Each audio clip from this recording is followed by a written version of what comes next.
Welcome to On the Edge with April Mahoney Brains. Here, this is the spot where the conversation is pointed, the guests are sharp, and the responses are never dull. Welcome home, Brains. There's only one requirement to hang out on the edge, is that you open your big brain and close your small mind. Did you bring your thinking caps? It's time to put them on, because the conversation starts now.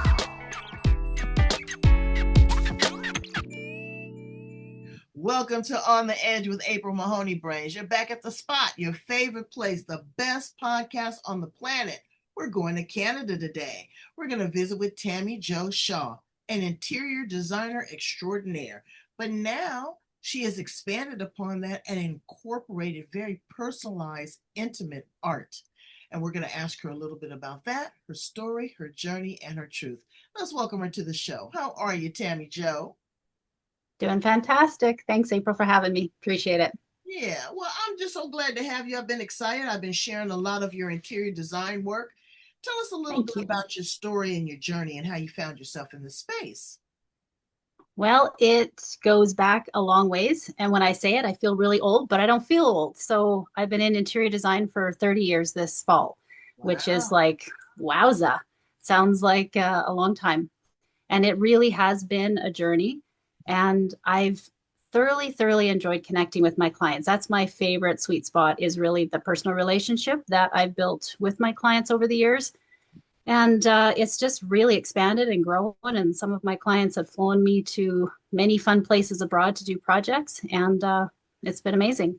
But the new thing that I think probably drew you to myself was this expansion of art, and that started, I'm going to say, about 8 years ago, where I could see there was this need for my clients in the realms of in the world of art that I just wasn't finding the right pieces for them. So it actually, if I take you back to the beginning, I was doing a design project for, it was a Stars Lottery Dream Home project. And we were searching all over for just the right piece of art and could not find it. So we were like going to the big cities, like just looking all over. We had two or three people looking for this piece. And finally, kind of in frustration, I said, there's a really inexpensive piece at HomeSense. Go buy it, put it on the wall. I'll recolor it on site. And I had sort of been dabbling in it, but not much. And that literally is the piece that, ironically enough, when I had my website redone, she used that exact piece of art as the center stage right on my homepage. And I'm like, that's the piece that started it all, which is kind of interesting. And from there, with just recoloring a piece for clients, it got me thinking, well, maybe I could start actually creating pieces from scratch for people. Mhm. But I've not been to school art trained in that capacity. So I was feeling a little insecure, shall we say, in that capacity, in that realm. So when I would meet with clients and I could see what they needed, and I'm fairly demonstrative on the job site, and I'm like, we need to have a piece like this and this size and this composition and this color. And I'd go away and see if I could find it, send them to look for something. Oftentimes we couldn't find exactly the thing, or we'd find something that was okay, but it wasn't just perfect. And it was annoyingly frustrating because I could feel exactly what they needed. And so thus I began to, let's just see if I can create what I feel so strongly and innately and deeply that they need. And Mhm. so I started creating these pieces, but the fun part was I didn't tell them that I had created them, not at first. So I would create the piece, either send them a picture or bring it to the job site and say, what do you think of this? And they're like, oh my goodness, that's perfect. And so after that happened multiple times, it was really quite fun. And it gave me the confidence to say, well, I wanted them to approve it first before they knew that I had created it. Because at Right. that point, I'd have a really great relationship with my clients. And I didn't want them to say yes because they felt sorry for me or they didn't want to hurt my feelings. I'm like, no, I want to know that you love this piece. And so I wanted Right. to take that completely out of the equation.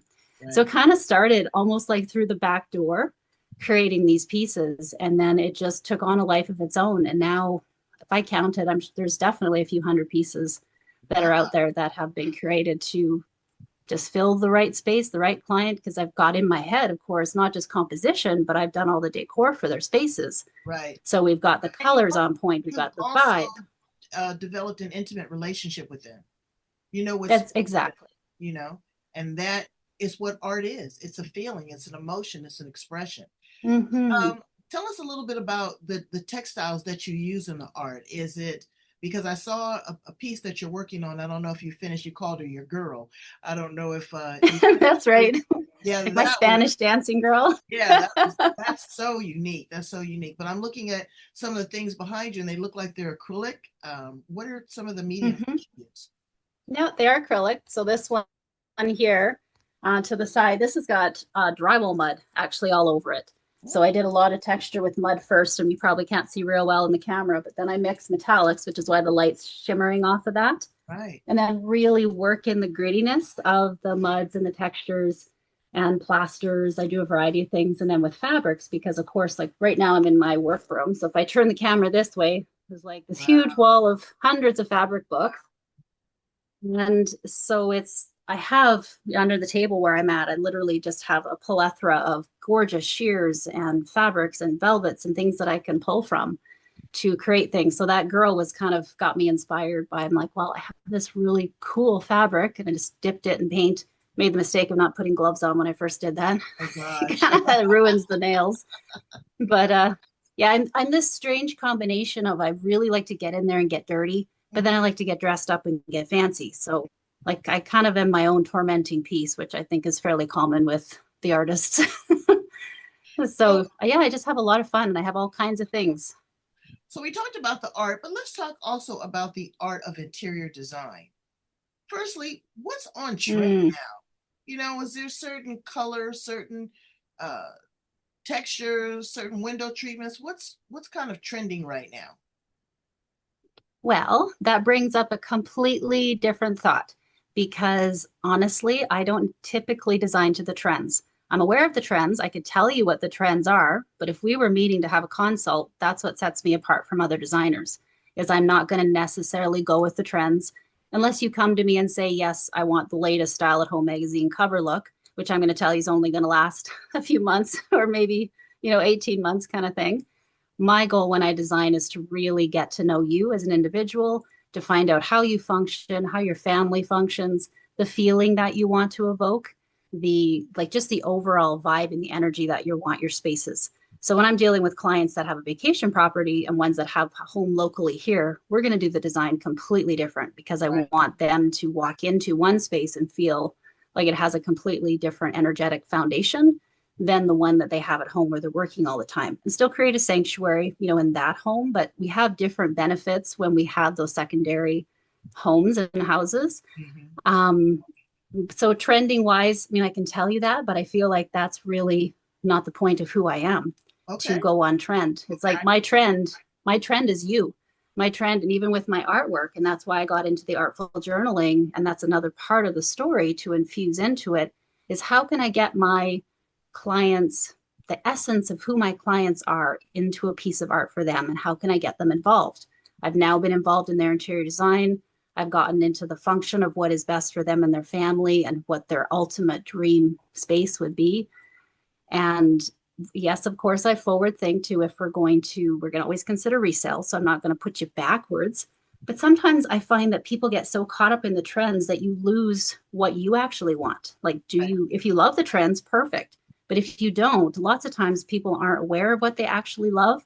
So I'm here to pull that out of you. And I ask a lot of questions to find out who you are and what you actually want so that your home comes out feeling like you, not like a magazine, unless that's what you're going for. And it's so Does hard. that sort of answer your question through the back Oh, door? it does. Now let's go to the next thing of clutter. Mm-hmm. Sometimes people overdo. Clutter. Well, yeah, they Yes. overdo it. They over design. Mm-hmm. Like I have to Absolutely. admit, I'm looking in my studio, and it is a lot, but it's a Mm-hmm. creative space for me. It's a Mm-hmm. space where all of these things bring energy. They bring inspiration. They bring messages. They have a synergy. There's an Mm-hmm. aura in here, but I don't like the clutter. I like Okay. it to kind of be neat. I don't like a bookshelf, for example. You go in these staged homes and there's perfectly staged things, but when you get to your house, it's stuff Mm-hmm. everywhere. How do we kind of Mm-hmm. streamline things to bring in the most important, to bring in that homey feel, but not Mm-hmm. look cluttered? That is an excellent, like really seriously amazing question. So if I was to meet with you and we were going to do a consult, for instance, since you brought up your office space, the first thing I would ask is what are the most important things to you and why? Like, let's determine where your sentimental items are. Why? Like, what is actually extra clutter? What is not functioning well? Because I know we tend to kind of get used to things in our space, but then there's a sense where we're looking away. What I tell people is if you find there's a corner, and I'm looking at one right now where all my extra paperwork goes, Mm-hmm. but when I'm here, I'll avoid looking in that corner and I can energetically feel that I'm avoiding that corner. Well, Right. right off the bat, that is a really good sign that there's something about that corner that needs to be improved. So usually it does come down to organization. But the first thing I like to start with is let's really pull out the pieces that we have a sentimental value to and why. The big question, and that goes through my Art of Intentional Living philosophy, which is a big part of the Mm-hmm. central core focal point of my design, is the art of intentional living. So it doesn't just incorporate, like when you said back to when you asked, like, what are the trends? I can go through the trends, but you can Google that.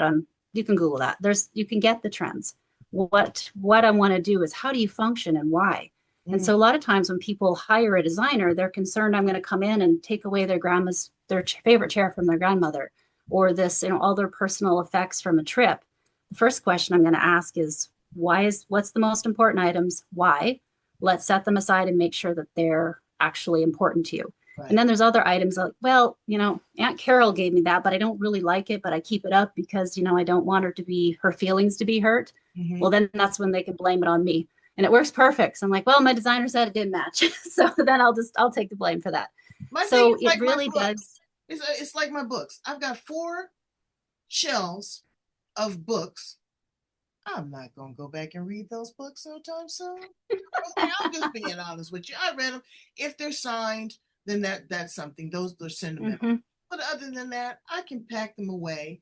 And it feels like Yes. I'm disrespecting them if I'm packing them away, but it's not. There's Mm, other things like my no. sound bowls and my instruments and things from travel that I look at and I gain inspiration. I need to, like you said, I need to Mm-hmm. be able to look right at that thing and say, wow, boom, and get Yeah. something from it instead of looking at that and saying, wow, boom, and getting something from it.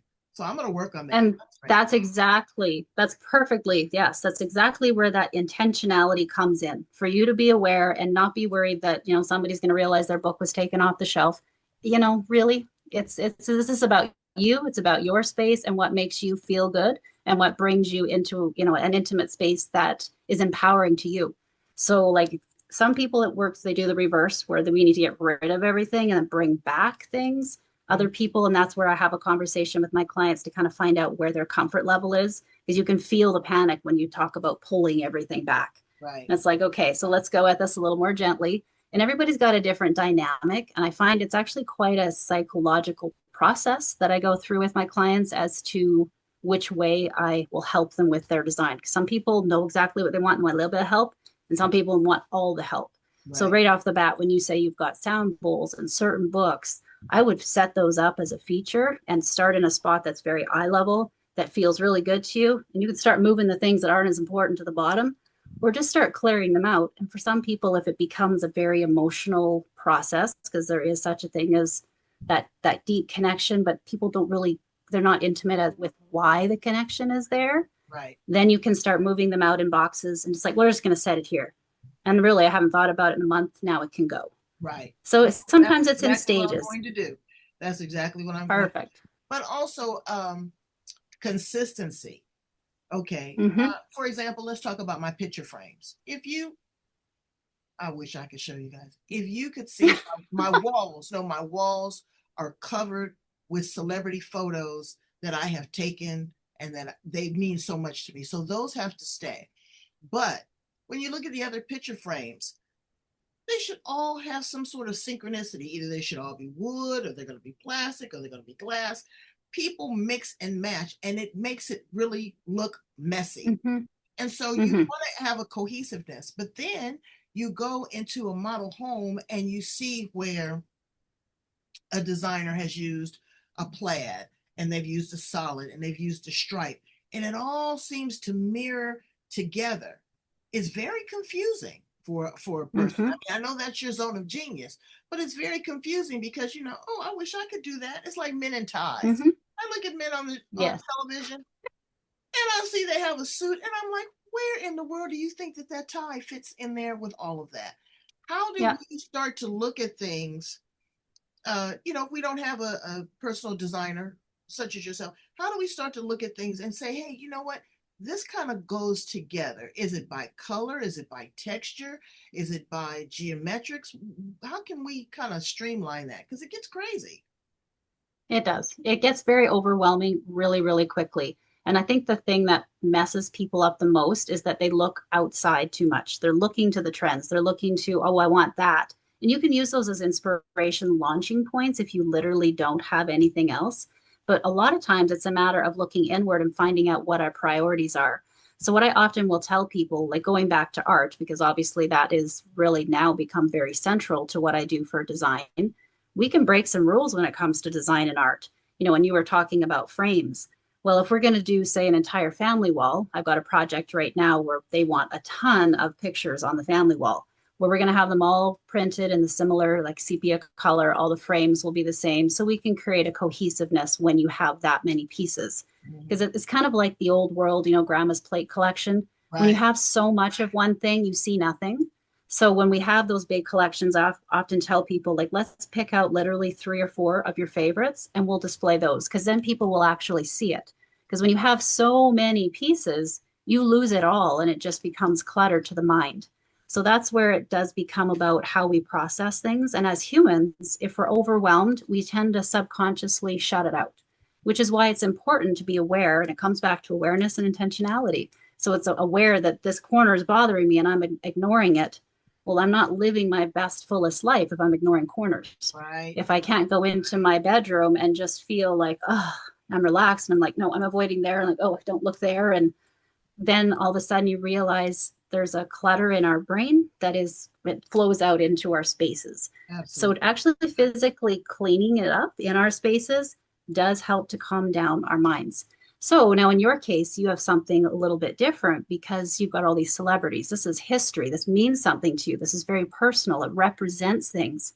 However, what I would point out is that you're in your office space. You're in a high energy zone. You're interviewing these people. That fits. You can break some rules there and get away with it. Mhm. I wouldn't recommend it in your home though. If you did want to bring that kind of thing in, we would curate smaller groupings of all those photographs so that people could actually look at them and enjoy them as opposed to just, Right. seeing something And that's that's very exactly, overwhelming. and when you said this is so helpful to me because me and my husband were talking about that, and I said, you know what? I'm feeling that, I'm trying, let me see if I can do this. Hold on, let me see if I can let you can see. Okay, there's some of them. See? Oh, yes. Can you see? Well, you've mostly got the frames black, so that's helpful. Yeah, I did that. Oh, but you have a mirror in there. So Yeah, your mirror is doubling the amount of clutter right, because it's right. bouncing it around. It's Okay. bouncing it around. It's bouncing me around. And I'm Bouncing like, it around. and I see this and I'm like, okay, is this really what I want? Oh, let me show you the other side here. Oh, yes. See, I wish we were closer. I could See help that? you. Yeah, I don't, again, like you say, I don't enjoy that because Hmm. if I want to display it and I want to share it, it's like people are overwhelmed. It's like I'm looking at all of this stuff. I can't Hmm. really focus on what it is. That's right. So what I'm going to And do, if you can't, nobody else can. Like it's your no, stuff, you know and it. So if you can't, they can't. I keep bringing it, bringing it in because I love my photographs. They just do that. But again, having some sort of pattern, Hmm. some sort of Hmm. synchronicity as far as the colors and all that. And I always justify it as, oh, this is a creative space. Okay, creative space is not a junky space. Okay, because you Hmm. end up hoarding, and Hmm. that's not, yeah, and you don't realize it, but who wants great Aunt Martha's china? Great Aunt Martha is dead, and she probably she probably didn't eat on it either. So you've done some Right. really beautiful things here lately about space. People don't know how to embrace a space. I'm looking at maybe the last Facebook Live that you did, and you had these beautiful chairs as an entryway. As you come up in certain areas, you had chairs, and the chairs, you really softened them with a pillow and a texture. Mm. What kind of gives you that inspiration outside of, the person there, but you're looking at an area and you're saying, wow, I could really make this pop, because I wouldn't have thought. Personality. Okay. Personality. We're looking for personality. We're looking to layer, but we're looking to do it intelligently so that the layers and the textures make sense. So Right. every single step, and this is where I challenge people and like, please ask me any question that you want, because if I can't give you an intelligent answer, then I'm not doing my job. And Mm. I'll tell you if it's just intuition, because sometimes it's just my gut tells me that's the right thing, and then I can express that to you. Other times I vary specifically. So I believe the one that you're talking about referring to yesterday, I just dropped off 8 designer cushions Right. and they're all different. One was in the front entrance and it was that beautiful velvet honeycomb, like just a soft blush tone. Wasn't at all remotely what we were thinking of doing initially. And that project, again, the beauty of being able to work with my clients over time is things start to layer and we start to expand. And we started with the custom rug and the custom furniture. And I've been working with those folks now for probably 15 years. We've done multiple layers of projects in their home between basement and redoing the master suite. And it's just evolved. And so those cushions just came as she knew she wouldn't be able to just go out and buy just exactly what she wanted. So when I brought in, well, probably the first time I came, I brought 20 different fabric books, and each one of those books, that's what all these are. There's multiple Wow. fabrics in each one of those books. And so then it's a matter of layering the patterns so that they'll best complement the custom sofas and bring in personality. Of course, I know her personality, so I want people to walk in and feel like they have had an expansion of that particular person in a really happy, fun, friendly, extremely cohesive way. So, everything is intentional. Some of it's feeling and some of it's technical. Just how I will mix my prints and my scale of things. There's really is design to that. Well, there's a lot of intuition into it. It's a lot of love, Mm-hmm. and again, it's art. Because you're Mm-hmm. creating something, and art is not Yes. just a textile or a sculpture or that, but art is a design, it's a thought, and so I appreciate that. That's, So let me ask you yeah, some the art fun has been fun. Let me ask you some Sorry. fun questions. I love to ask people some fun Okay. questions. If you were not um, doing interior design, what else would you love to be doing in the world? What would have been your other career? Well, I used to always think I would be a personal trainer, but I was going to wait till I was 50, and then I was going to be a personal trainer. Oh, And now that the art has all happened in my world, I'm like, no, I'm going to be the crazy haired. I'm hoping that my hair comes in extra curly and gray when the time comes, and I'm just going to be the crazy haired artist. And I'm going to travel all over the world and I'm going to paint. So that is actively what I'm doing right now in developing the art business. And we haven't touched on the artful journaling that I brought in, which is an offering to people to get them involved in the process of what I create for them with the art. So I don't mean to derail your question, but I'm like no, now the I mean personal trainer part. that's the perfect lead in. Go right into that and tell us about that. Yeah. Well, it really has. It started like I love when I talk about. I was looking forward to chatting with you because it's really a fun story as to how it's all progressed. With my interior design, then jumping into seeing the need for the art with my clients, and then now finding a way where like how can I get my clients more personally involved in their pieces. And so the Artful Journal started with like this piece behind me here. This one was done for Valentine's Day, and behind that painting is probably 15 or 20 words that represent the meaning of what romance meant to me. And so I put that in behind that painting as the foundation and the vibe of the painting. And I can do that with clients if they have a particular topic that they're wanting to have to feel from their pieces. So then I wanted to take it to the next level. Not only did I want to create pieces that were beautiful and aesthetically perfect for their space, I wanted to bring it in to where it was almost like a vision board above their fireplace, but it was like a secret. Like they're the ones that know what's underneath that beautiful, all the paint and everything. So it became quite fun. And then the Artful Journal process started with looks something like this, where I start with literally words and then I start creating shapes and colors. And then those words get translated behind the artwork. Mm. And so it became really a fun way to get clients involved where they can create these journals. And so I do have a free PDF that explains to people how they can do that artful journaling process. which can be very healing and beneficial to them personally without the artwork. Like even if they just journal and start using that as a creative practice, because as creatives, you would probably appreciate that this because you're one yourself. As creatives, we don't always do things conventionally, Right. and we like to, like, our brains work differently. So that's where this kind of started, of wanting to be able to get people involved if they want to be. And sometimes for people that's stress and no problem, I'll go off and create your piece. Other times people want to be involved in the process. And so the Artful Journal came from, this building of this foundation, from the design to the art to the getting people involved to adding the words behind the paintings. And now how can I get people to create the words on them for themselves so that they can pick the words that are behind the paintings. And Wow. that's where that Artful Journal came from. So it really gives people the option to get more involved if they want a really personalized piece. And so I have some people that have their pieces like that right beside their bed, so that when they get up in the morning, I know I have a piece that I roll over and it just grounds me. It's one of those pieces that for me represents my journey and looking towards the future. And it's very destination oriented. It very Mm. much looks to the skyline. And so I've created pieces like that for clients where it means something to them. So we're covering more bases now in this quality of life. It comes down to curating the space for your mental space, your spiritual space, your emotional space, which comes down to the foundation of our surroundings. And now the art on the wall just takes it to the next level of the personal touch Right. and the personal representation of who they are in a painting. Exactly. And it's a mirror reflection of your history and what you feel. It's very energetic. Mhm. It's Very, so I think yeah.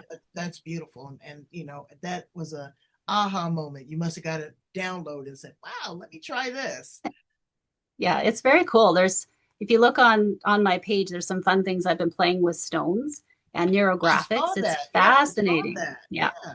So, and you And just take so, a pin and you move the pin around with the stone. Is there, yeah, uh, what's the inspiration behind that? Because I saw you doing it at first, and I was like, okay, what is this going? I know it's what is she something doing? yeah, but I was like, okay, you're letting that energy kind of move you instead of you moving it. hmm hmm It's really not to be too, um, not to overthink it. It's really about letting some emotions out. And so much of the time, this takes the art of intentional living to the next level of deepness, which is where I want to go in the future, and helping people aesthetically. I feel like that's the easy part. Once we start dealing with the inner world, and I find that happens so much where I meet with my clients and we've got life, like some of my clients I've been working with for 20 years. So you Mm, become very intimate with them in their personal life and what they're going through and deaths and all kinds of things. And so I get to see pain points. And so now it just feels like, when I came across, it's called neurographics. So back to the stone and moving it, it's a way to move emotions, flush out feelings. Sometimes you can do it a couple of different ways. Like this was one literally where you just start. I have an intention in my head. I did a quick scribble. And then the idea is that you start softening all the curves. And so our minds think so much deeper. Our subconscious is so much smarter than what we give it credit for or than what we realize. So it really is being gentle with yourself and relaxing into the process and just putting a conscious release. And it is amazing what neurographics will do for healing, for going through trauma, for you can use it as a gratitude situation. You can use it there's just so many applications that when I started looking into it, it was almost overwhelming. So it's like, okay, we're going to start slow here. We got the Artful Journal where we bring in the words, do the right. patterns around it. And the stone is just almost a simpler way to do it with a little less thought because you're not worried so much about adding all the words, but you Right. just have fun with it. And then you can color and soften all the edges because the point of neurographics is to take all the points out to soften all the edges. And on a neurological level, it actually does start to rewire the mind when we do it with intentionality. It's fascinating. Like That's fascinating. it really is. So that's I'll something have I've to, just been I'll delving have to into. Google that. Please do. Yeah, I would encourage you to, because when I first saw somebody do it, I was like, what the heck is that? That seems a little weird. And then I looked at the science behind it and read quite a bit about it. I took a couple courses and I was like, there's really something to that. So I've just been playing around with it myself. And then it's such a natural complement to my Artful Journal Like, I'm not even really sure which one came first because I kind of found them at the same time, similar Right. timing. Right. And then I just felt like it was meant to be. And then wanting people to be able to be more involved in the artwork that I create for them and for it to be part of a healing journey for themselves if they want it to be. You Mm, know, I'll create art without that journey, but if people are looking for that next level of connection right. or wanting to have something that really feels, I think people nowadays are craving something special that's not AI generated, that's not generic. We're not going to go buy it from the box store. Like this not only puts my personal touch on it, it puts their personal touch on it. And I'm able to help them infuse and bring in a portion of themselves into these pieces that they can look at every day. And just Right. it's been really fantastic to A go through the signature process with touch, people. a signature touch is everything because it's Mm-hmm. uniquely yours. It's your fingerprint. Tammy, you've Mm-hmm. been a wealth of information. Thank you so much. And thank you for the insight because now when I get off the phone or off the Zoom with you, what I'm going to do is I'm going to go get some boxes, number one, Perfect. and figure out really what is it that just draws me. I know it's the photographs. So how am I going to Mm-hmm. feature them to highlight them so that I can enjoy them? And then when people come into my space, they can see them and enjoy them as well. I've Mm-hmm. enjoyed you so much. Tell my brains how to get in contact with you. If they are there in Canada, maybe they can work with you remotely on some interior design, also on the artful journaling and the artwork. How do they reach out to you? My website is highstyle.ca, HIGH style.ca. I'll send you the information. And then I'm on social media on Facebook and on Instagram. And I can send you those links if you want to attach that to this interview. And then people can easily contact me through there. Yeah, Well, this has been thank you so amazing. Thank much. you. I know. And if you're ever in San Diego, please come by. Well, I want to see that office all fixed up. It's gonna, And what? don't, I'm gonna take a before and then I'm gonna take an after, and then perfect. I'll get what you think because I want to repurpose a lot of things, and we didn't talk about that Mm, in this interview, but how people can yeah. really, repurpose, move maybe a chair to another room, bring in a plant. Hmm. There's a lot of things that you can do without spending a lot of money because everybody doesn't have money right now, but Correct. they can still move what Exactly. they have in their home and create a whole new different space. Thank you so much. I really appreciate you and value you. You're the best. Brains, go in and redesign your space. Right here on the edge. Go in, add some color, add some texture. Look around at the things that no longer serve you. Look at the things that also bring you joy. Journal, write it down, and incorporate it in your life. You'll get a whole new meaning. Thank you so much, Tammy. We really appreciate you. Thank you for having me. Talk to you soon. Yeah. Bye, Brains.